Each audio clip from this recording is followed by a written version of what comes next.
Bom, iniciou.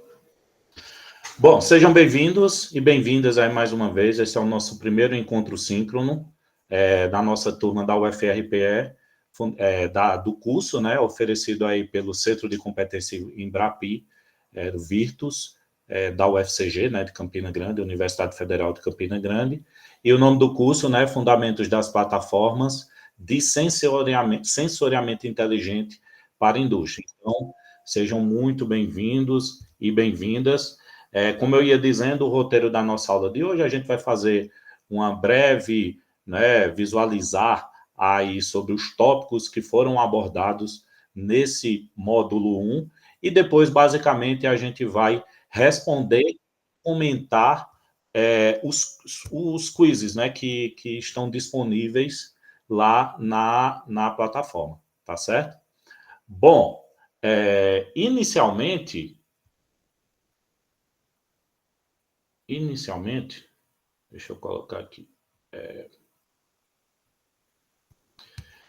No primeiro, falando assim rapidamente, né, sobre a primeira aula, né, vocês observaram lá na plataforma que são 4 aulas, tá certo? E aí, falando rapidamente sobre cada uma das aulas, primeiro vocês viram aí, né, na primeira aula, vocês viram uma introdução aos sensores e atuadores. Então, fizemos aí uma comparação, né, ou uma visualização aí com relação aos sentidos, né, que são os sentidos humanos, né, aí que seriam os sensores. Comparamos a visão, que seria o nosso sensor óptico, audição, sensor acústico, olfato e paladar seriam do tipo sensores químicos, né? Esses sensores, eles detectam substâncias químicas no ambiente, né? Então, esse é o sentido aí dos sensores químicos, tá?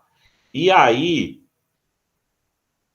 só um minutinho que o pessoal ainda está conectando. Vamos lá. Se tem algum. Pronto.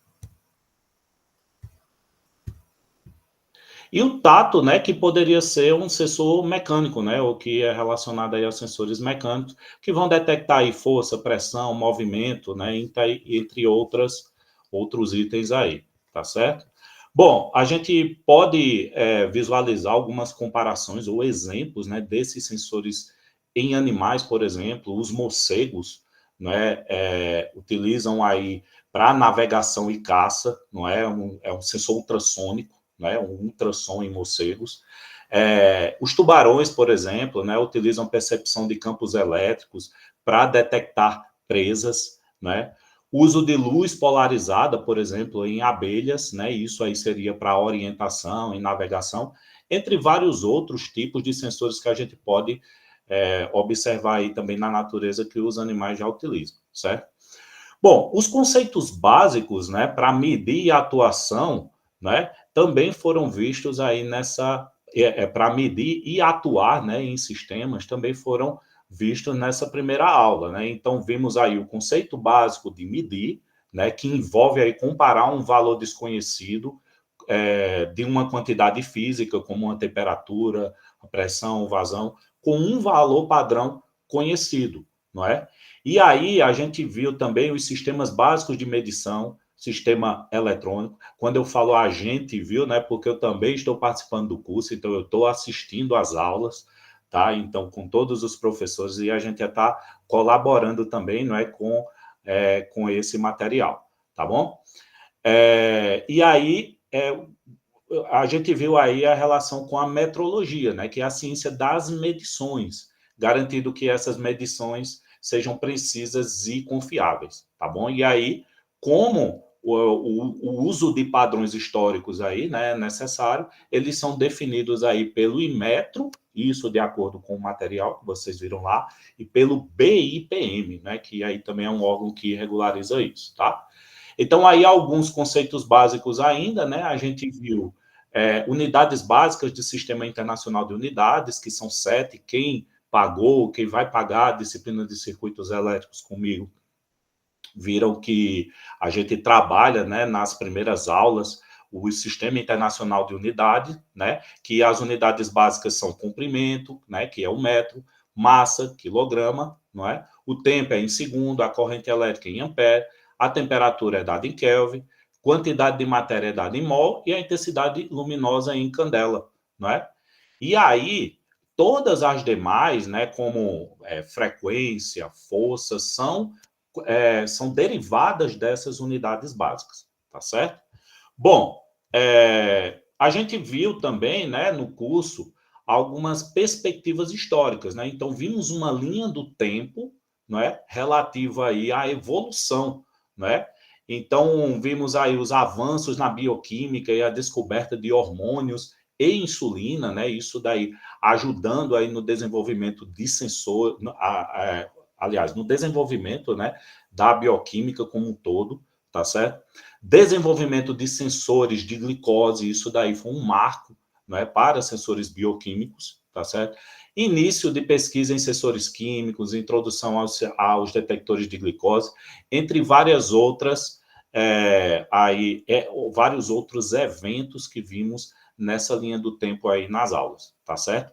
E aí, por fim, né, o professor Antônio Marcos comentou lá sobre as revoluções industriais, né? É um slidezinho que eu gosto também de colocar nas minhas apresentações, a evolução, primeira revolução industrial, máquinas a vapor, segunda revolução, eletricidade, terceira revolução, a parte de sistemas computacionais, e a quarta revolução, que é a que estamos vivendo, que engloba internet das coisas, que envolve computação na nuvem, que envolve sistemas cibernéticos, né, ciberseguros, entre várias outras, robótica aí bem envolvida também, tá certo? Bom, dito isto, isso foi um pequeno resumo da primeira aula, tá certo? E aí, a gente vai agora, né, aqui para esse material, e aí nós vamos responder, né, um pouquinho do quiz, onde, relativa a essa primeira aula, tá certo? Bom, a primeira questão diz o seguinte, né? Qual dos seguintes é um exemplo de sensor baseado nos sentidos humanos, né? Então, na letra A, ele indica sensor de temperatura. Essa opção está incorreta, tá certo? A temperatura é uma sensação, né, percebida pelo ser humano. O sensor de temperatura, ele não é tipicamente categorizado como baseado diretamente nos sentidos humanos. Ele mede a temperatura do ambiente, mas não simula, não é, um sentido humano específico, tá bom? Então, não seria essa a opção correta. O sensor óptico, essa é a opção, tá certo? Então, o que está correto é justamente o sensor óptico, que ele é um sensor baseado no sentido da visão. Similar aí, né, a forma como os olhos humanos percebem a luz, né? Ele detecta a luz e a imagem, funcionando aí, no caso, de uma maneira similar ao sentido da visão dos seres humanos, tá bom? Bom, a gente pode continuar comentando, né? O sensor de velocidade, por exemplo, não é, claro, um dos sentidos tradicionais humanos, né? E não corresponde diretamente a nenhum deles, né? Ele mede aí a rapidez, né? O movimento de um objeto, mas não, claro que não é diretamente relacionado a um sentido humano. E por fim, o sensor de peso, né? Onde o peso é percebido através do tato, combinado com outros fatores, tá certo? Mas os sensores de pesos não são basicamente, né, ou diretamente baseados em sentido humano, né? Eles vão medir a força exercida pela gravidade sobre um objeto ou algo aí que corresponde a um único, que não corresponde, né, no caso, a um único sentido humano, tá bom? Então, resposta correta, letra B, o sensor óptico. Bom, na questão 2, o que é que a gente tem aí? O que é necessário para medir uma quantidade física desconhecida em uma aplicação prática diária, assumindo que os instrumentos já estão calibrados? Bom, essa questão, se ela fosse interrompida, né, até uma quantidade física desconhecida, né, no caso, a gente teria a letra C como resposta, tá bom? Um valor padrão para comparação e um sistema de medição, que seria aí a forma mais genérica para a gente conseguir medir, né, ou verificar isso daí. Mas ela complementa, né, como dizendo assim, ó, em uma aplicação prática diária, assumindo que os instrumentos estão calibrados, né? Então, assim, você não vai, né, claro, ficar ou pesquisando, é uma aplicação prática, você quer medir alguma coisa imediatamente ali, né? Então, para essa situação, né, apenas um instrumento de medição é necessário aí para que a gente possa medir aí essa quantidade física, tá? Daí me pegou. Um padrão de comparação por si só, né, que é a letra A, ela não é suficiente ser um sistema de medição que possa utilizar esse padrão para determinar esse valor desconhecido, tá? O valor padrão para comparação em um sistema de medição, sim, mas ele é bem genérico aqui, né? Ele está bem amplo, né? Então, como eu disse, como a gente tem essa aplicação prática diária, essa informação aqui a gente vai precisar de fato de um instrumento. E a letra D, né, que ele fala aqui em nenhuma das anteriores, medir uma quantidade física desconhecida definitivamente, né, requer um padrão aí, quanto um sistema de medição adequado, né, isso de uma forma genérica, mas quando você tem todos os instrumentos já calibrados, né, que é o caso dessa questão, você precisa apenas desse instrumento, tá certo? Então, questão 2, letra B. Questão 3. Qual foi o marco importante mencionado na evolução dos biosensores? Então, quando o professor Antônio Marcos, né, estava ministrando aí a sua aula, vocês observaram no vídeo, né, que a descoberta da glicose, aliás, a descoberta do sensor de glicose operado por enzima, né, em 1956, realmente foi esse marco importante, né, para a evolução dos biosensores, tá certo? Com relação ao sensor óptico, né, eles são extremamente importantes, né, mas esse não é um marco específico aí, ou um evento específico na história dos biosensores, tá certo? Então, o sensor óptico aí, obviamente, que ele vai se referir mais à detecção de luz, né, imagem, entre etc. Na letra C, o sensor de temperatura em 1980 não é diretamente relevante também com a história dos biosensores, né, que se concentram aí na detecção de biomoléculas e outros parâmetros bioquímicos, né? Então, essa é a função aí dos biosensores, tá? E na letra D, do sensor de pressão, né, aí é similarmente a o sensor de temperatura, né, que não está diretamente relacionado com o marco de biosensores, tá bom? Apesar dessas variáveis, né, também serem visualizadas ou trabalhadas na química, tudo pressão, temperatura, mas, como eu falei, os biosensores eles vão se concentrar na detecção de biomoléculas e outros parâmetros bioquímicos, tá? Então, resposta correta, letra A. Na questão 4, é uma questãozinha bem simples, né? Então, o que define a metrologia, tá? Então, deixa eu autorizar aqui a participação de mais alguém. Pronto. Bom, então, a metrologia, né, nada mais é do que a ciência das técnicas de medição em todas as disciplinas científicas, tá certo? Então, ela vai estudar, né, uma ciência que estuda as técnicas de medição em todas as disciplinas, garantindo aí a precisão, uniformidade nas medições em todo o mundo, né? Isso aí vai incluir uma padronização e calibração dos instrumentos também de medição, tá certo? Na letra A, ele comenta o estudo de métodos de medição apenas em física, não é? Então, seria aí em todas as disciplinas, abrange aí todas as áreas. A ciência de pesar e medir volumes, na letra C. Então, apesar do peso, né, de pesagem e volumes aí fazerem parte, né, da metrologia, mas aí a metrologia não está restrita somente a essas variáveis, tá? E tecnologia dos sensores e atuadores, bom, é uma aplicação da metrologia, né? Mas aí não define esse campo em si. A metrologia, ela se concentra, né, nas técnicas e processos de medição, tá bom? Bom, finalizamos aí a primeira aula, tá certo? As questões referentes à primeira aula. Ficou alguma dúvida aí, pessoal? Alguma dúvida, algum comentário? Querem fazer alguma coisa? Tá rápido, tá tranquilo? Tá devagar, tá rápido, tá tranquilo? Como é que tá aí a situação? Me dê um feedback aí, por favor. Ótimo. Beleza, então vamos avançar, tá bom?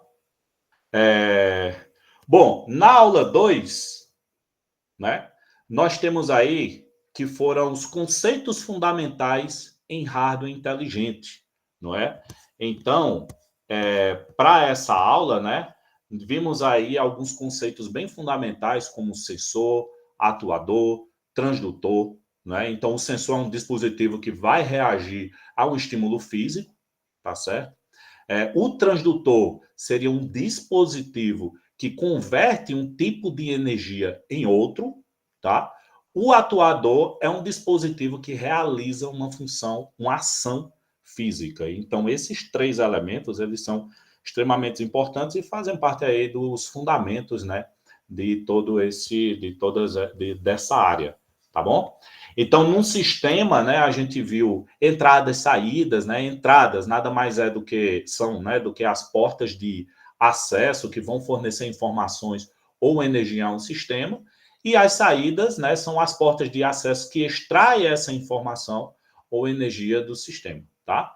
Vimos também classificação de sensores e atuadores, fontes de energia, né? Vimos aí ativo, né, que necessita de uma fonte de energia externa para funcionar, ou passivo, que não necessita de uma fonte de energia externa.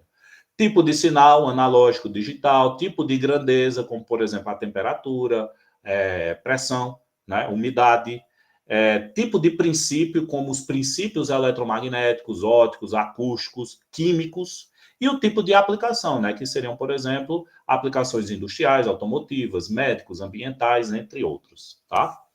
Bom, então, alguns exemplos de sensores e atuadores, né?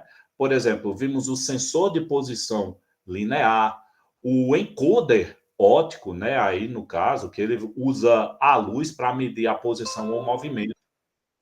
E aí nós temos aí vários outros exemplos desses tipos de sensores. É...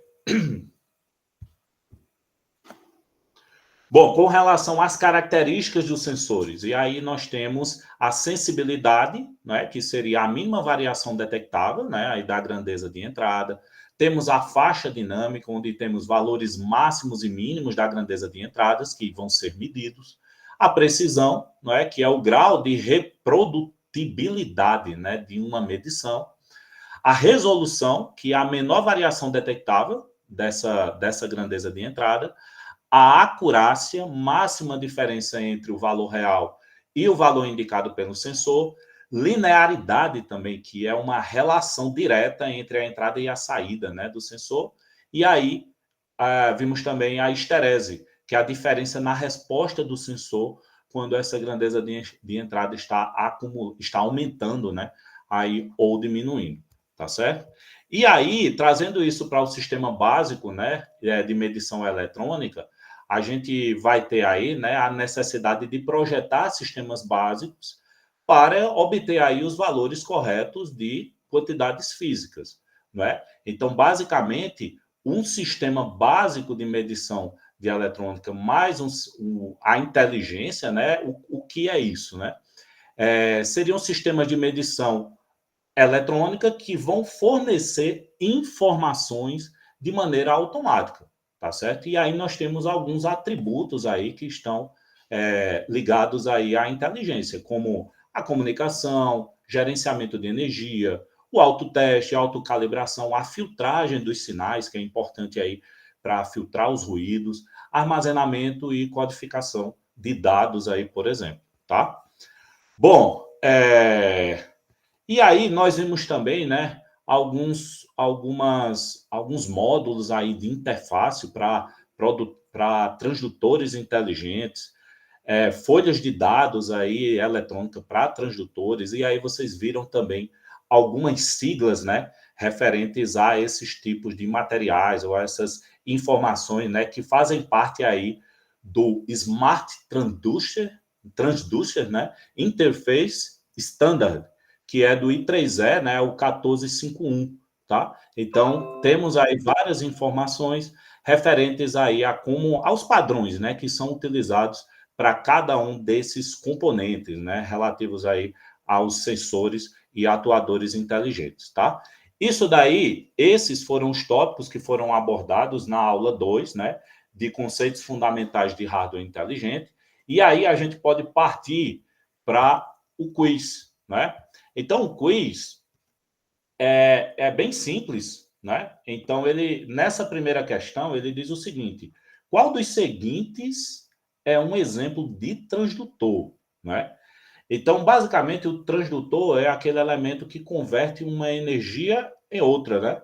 Um tipo de energia em outra. E aí, o motor elétrico, né? Ele converte a energia elétrica em energia mecânica, né? Em rotação, aí no caso, tá? Então, a resposta correta seria a letra B, tá? Bom, um sensor que detecta movimento é um dispositivo que responde a estímulo, mas não necessariamente converte esses estímulos de uma forma de energia para outra, tá certo? Que essa é a função do transdutor.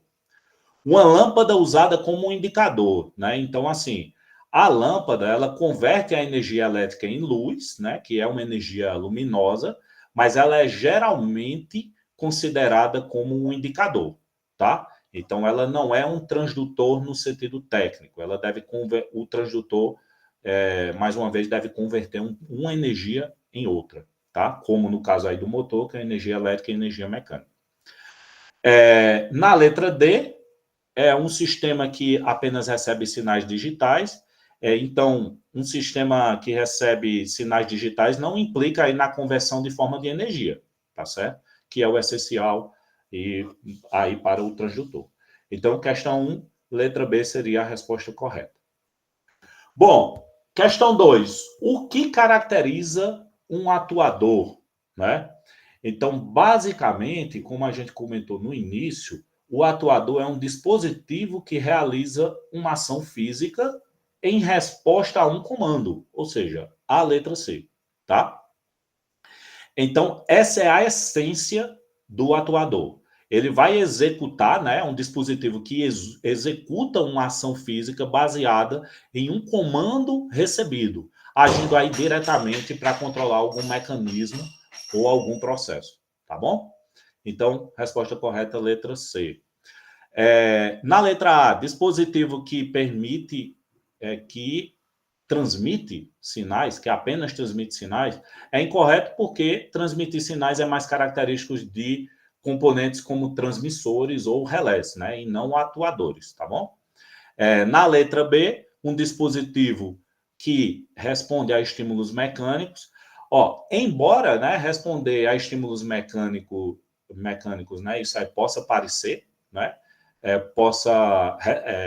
o atuador, né, em si, ele possa responder a estímulos mecânicos, mas essa não é uma característica que define o atuador, mas sim, né, a capacidade de realizar a ação física.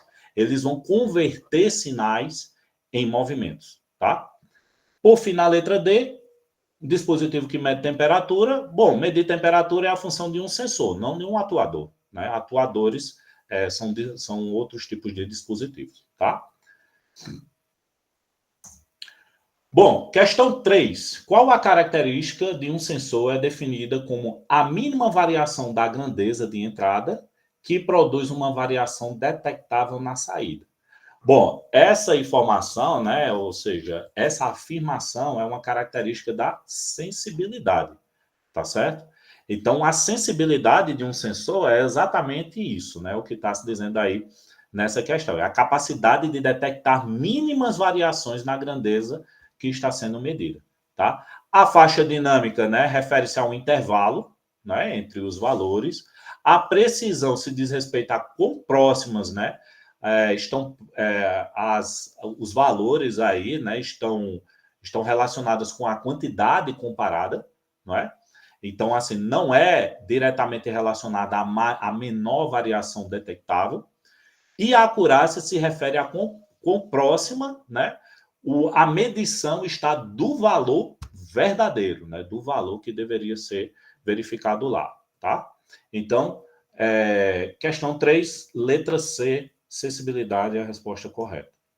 E a questão 4, qual dos seguintes, né, não é um tipo de classificação para assessores e atuadores mencionados no slide? Então, eu até mencionei aqui, né, no resumo, no início desse tópico aí relativo à aula 2, onde falamos sobre fonte de energia, falamos sobre tipo de sinal, falamos sobre tipo de aplicação, mas não falamos sobre tipo de material, tá certo?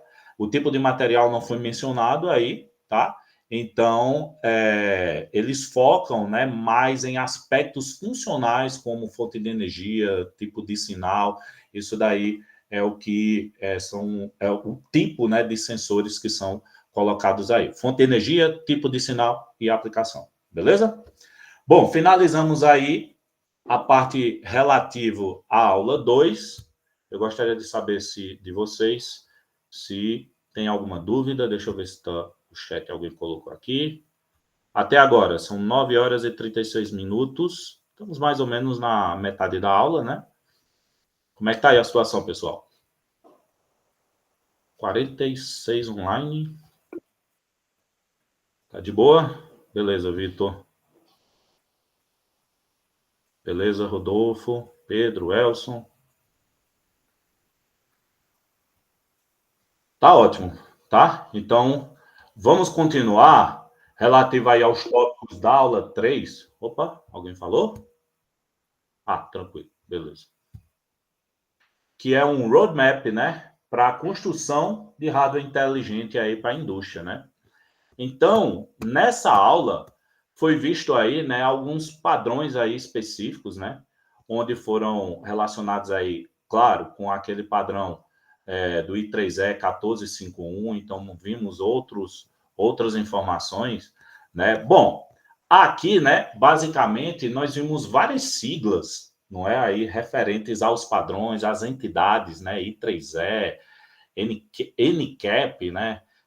Que mais? Outros padrões, né, do próprio I3E, tá certo? Como o I3E 1588, né, a norma para sincronização precisa de relógios em sistema de medição e controle de rede, tá certo?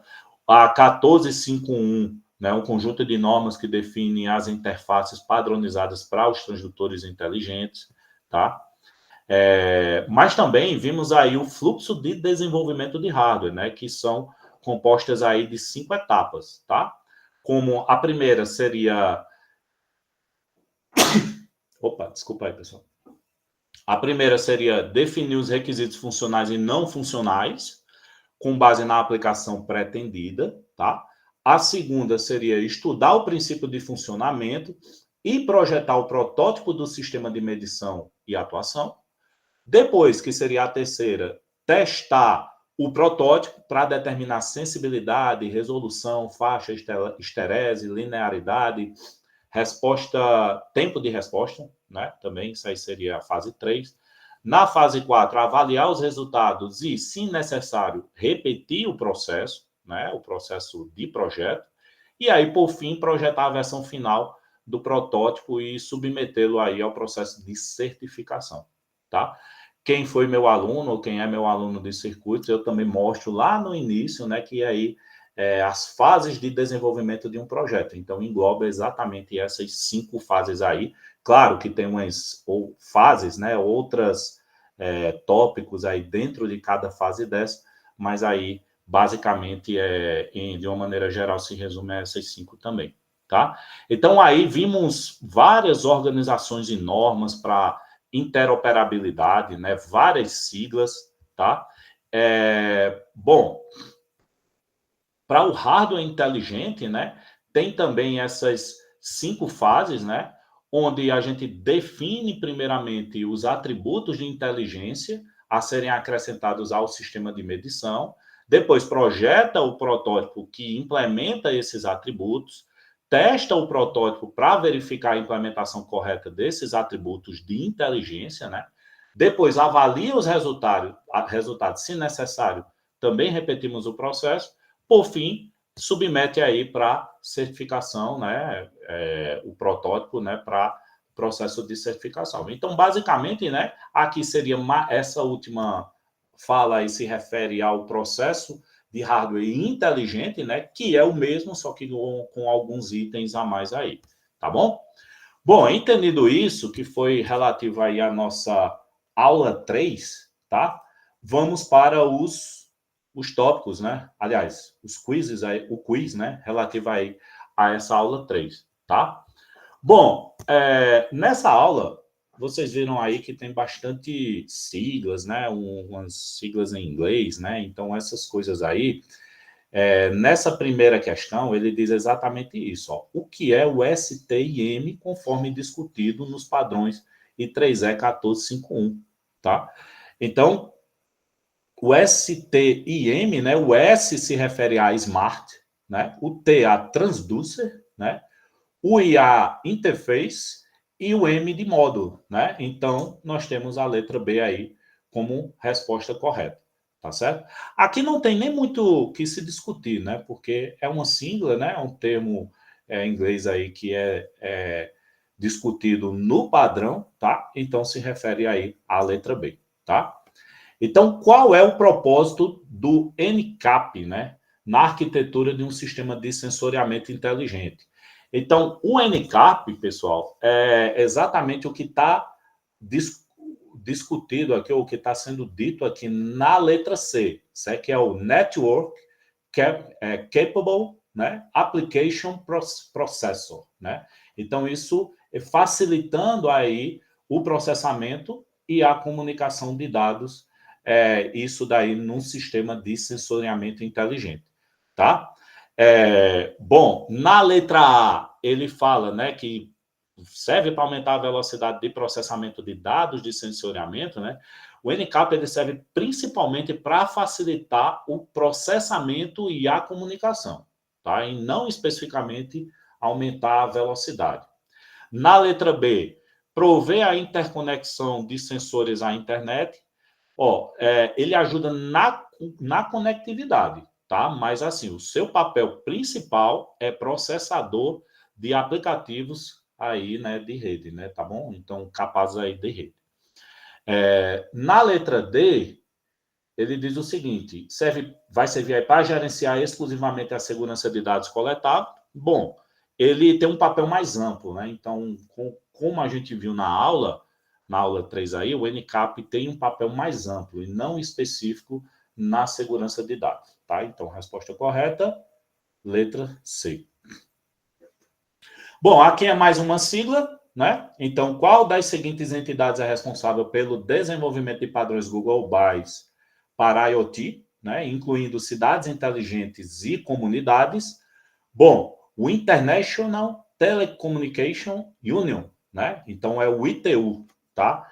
Então, essa é a entidade, né, que vai estabelecer aí, ou que estabelece padrões globais para a IoT, tá certo? Incluindo as cidades inteligentes e comunidades, através, né, aí do ITU, né, ITU-T, Study Group, né, o 2.0 aí que conforme a gente viu lá na aula, tá certo?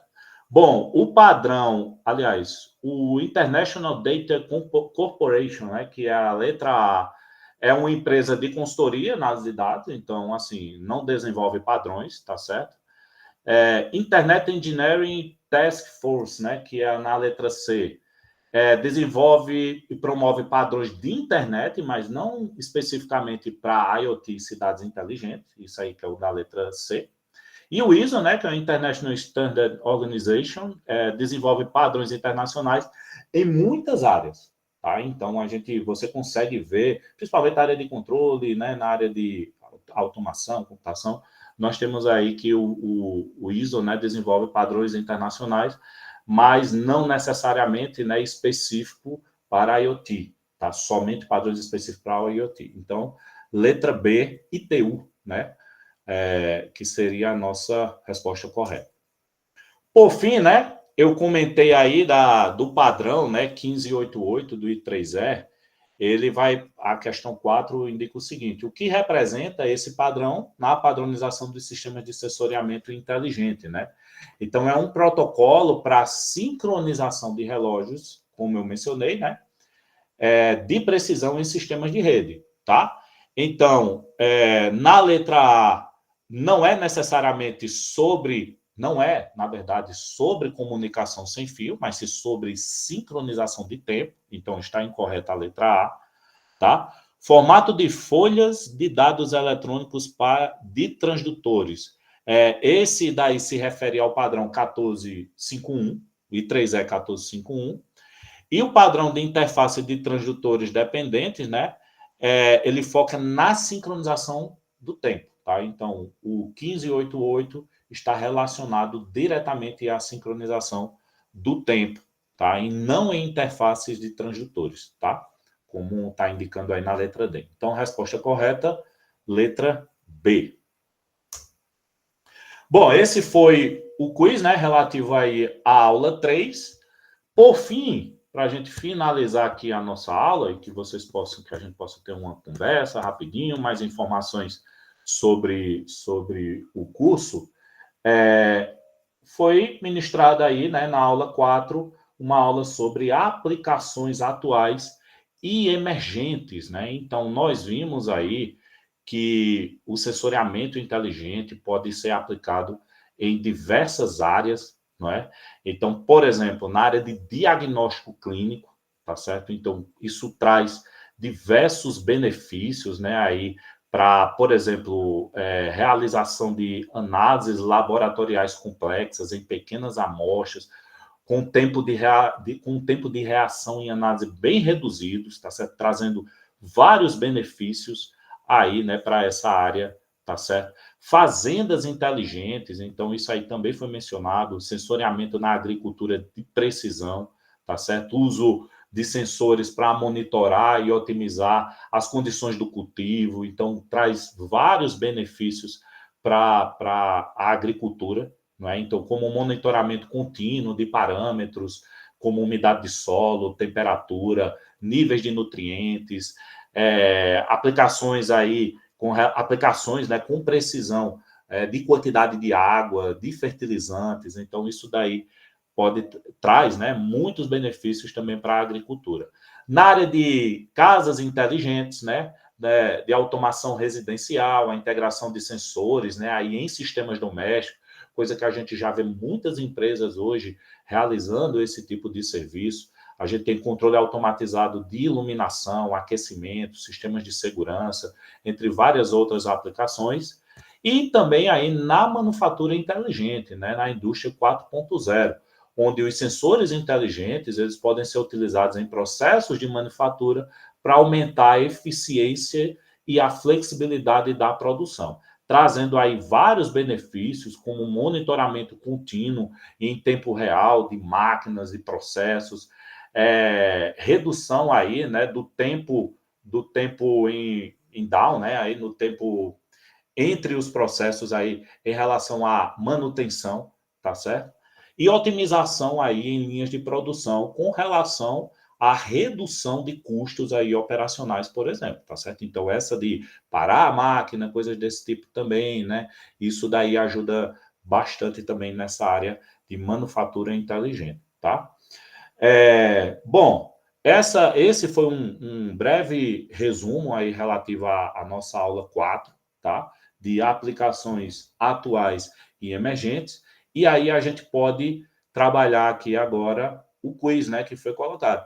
Esse quiz é o mais simples, né, de todos, porque assim são perguntas bem intuitivas e realmente os sensores inteligentes trazem muitos benefícios, né? Então as respostas elas são assim bem óbvias, né? Então, por exemplo, ó, quais são os benefícios do uso de sensores? Isso, claro, bem óbvio, né, para quem estudou um pouco, para quem leu, para quem assistiu às aulas, tá? Quais são os benefícios de uso de sensores inteligentes em um diagnóstico clínico, né? Letra A, aumento no tamanho das amostras necessárias. Bom, na realidade, né, os sensores inteligentes, eles tendem a diminuir né, a reduzir o tamanho das amostras, né, tornando os diagnósticos aí mais eficientes e menos invasivos. Então, essa resposta, aliás, essa afirmação aí está incorreta, tá? Letra B, tempo de reação, maior tempo de reação em análise. Bom, eles, na realidade, os sensores inteligentes diminuem o tempo de reação, né? E análise aí também, claro, em diagnóstico clínico. E aí eles contribuem com análises muito mais rápidas e eficazes. Então a letra B está incorreta, tá certo? Letra C, portabilidade e automação. Bom, essa é a afirmação, pelo menos dentre as 4 que nós temos aqui, que está correta, porque ele vai promover a portabilidade e automação no diagnóstico clínico, né? Facilitando, por exemplo, né, a realização de exames em diferentes ambientes, reduz o erro humano, né? E permite aí um processamento de dados muito mais rápido e confiável, tá bom? Então, resposta correta, letra C. E claro que a letra D está incorreta, redução da precisão dos testes, né? Então, o objetivo dos sensores inteligentes é justamente aumentar a precisão dos testes, né? Permitir aí que as medições sejam mais exatas e confiáveis, tá? Então, resposta correta, letra C.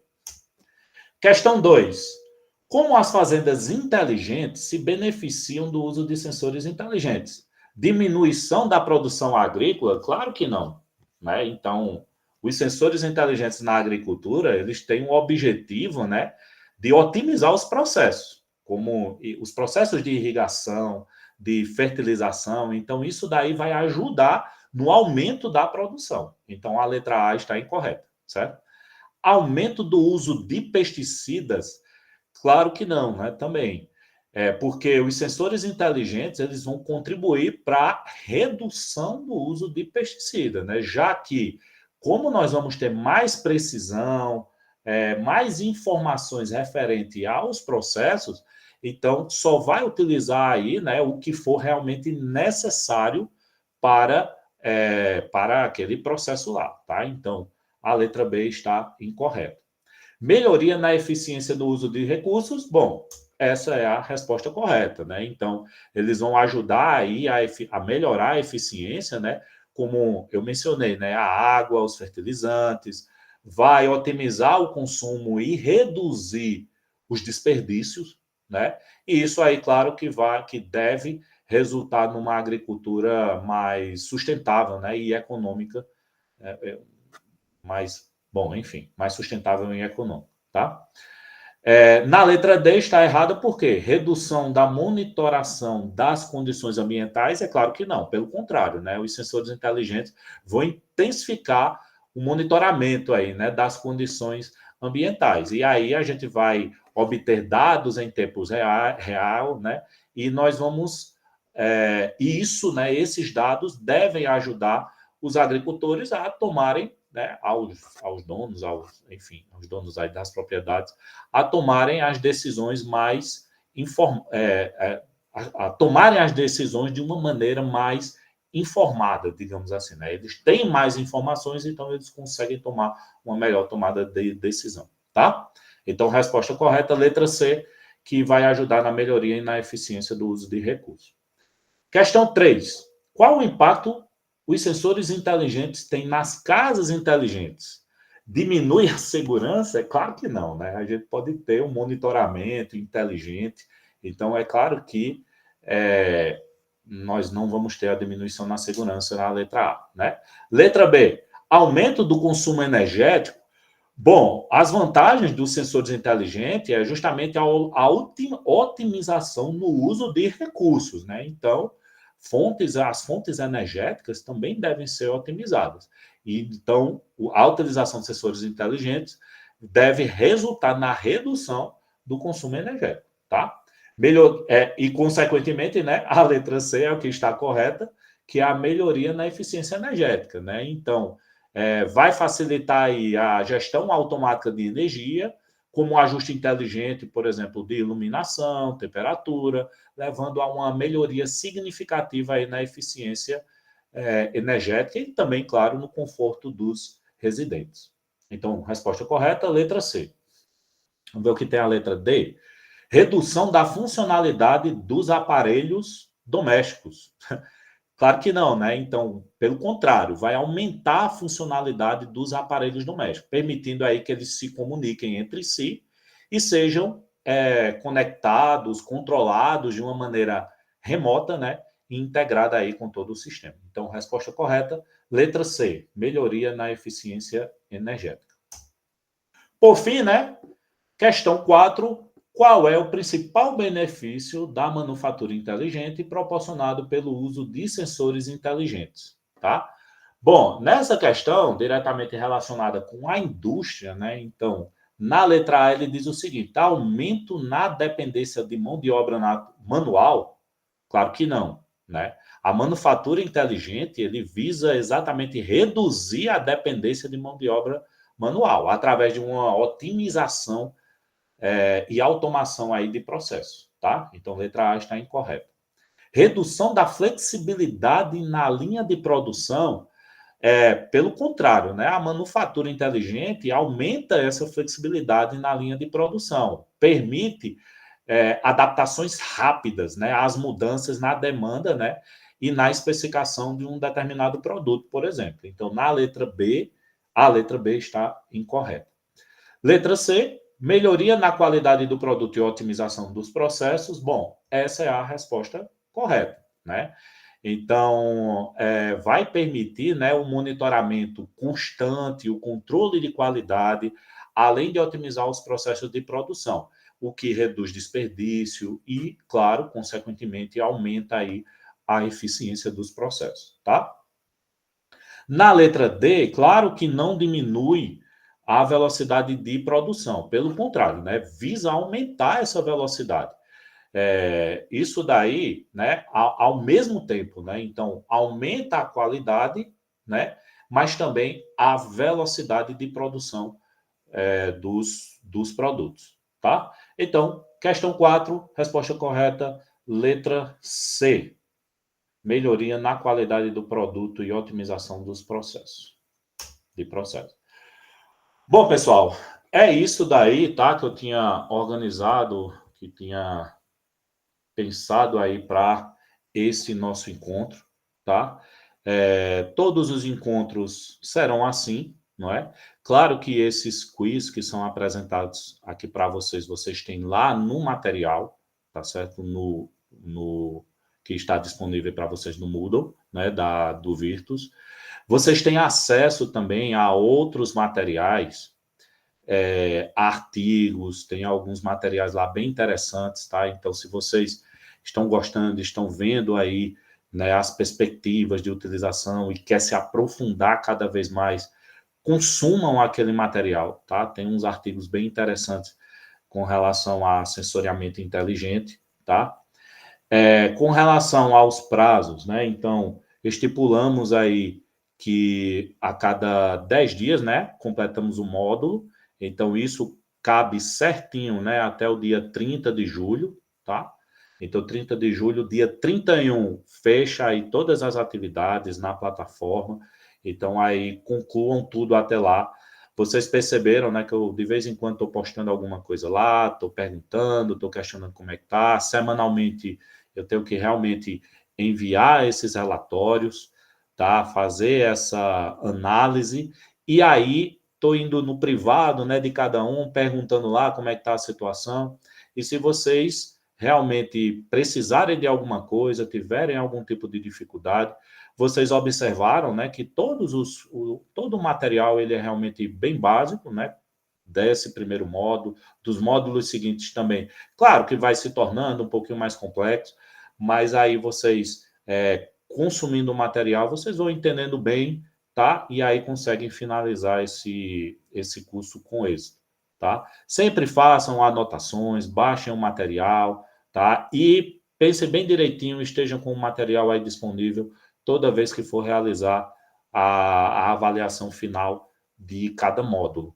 Pensem direitinho, claro que vocês têm 3 tentativas, né, como foi colocado, mas é interessante, né, que você realmente estude, assista às aulas, aprendam, porque existem muitas perspectivas futuras, como eu venho comentando com vocês. E claro que não é só a finalização do curso, claro que não é só o certificado que vão abrir oportunidades para vocês, mas a detenção do conhecimento, tá? Então, busquem estar sempre se aperfeiçoando, estudando, consumam todo o material. Caso queiram se aprofundar mais, a gente vai atrás da equipe, busca mais materiais para vocês e podem mencionar lá as dificuldades, as coisas, podem mencionar lá no grupo ou vir diretamente no privado, que eu vou estar sempre disponível para vocês. Tá bom, pessoal? A gente se vê aí na próxima terça-feira. Ficou alguma dúvida?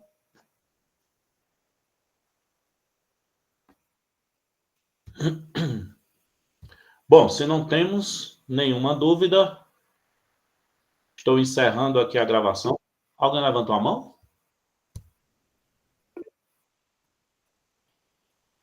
Eu acho que alguém levantou a mão, mas pode ter sido por engano, né? Então tá bom, pessoal. Estou encerrando aqui a gravação. A gente se vê na próxima segunda-feira. Muito obrigado. Na próxima terça-feira. Muito obrigado e até lá.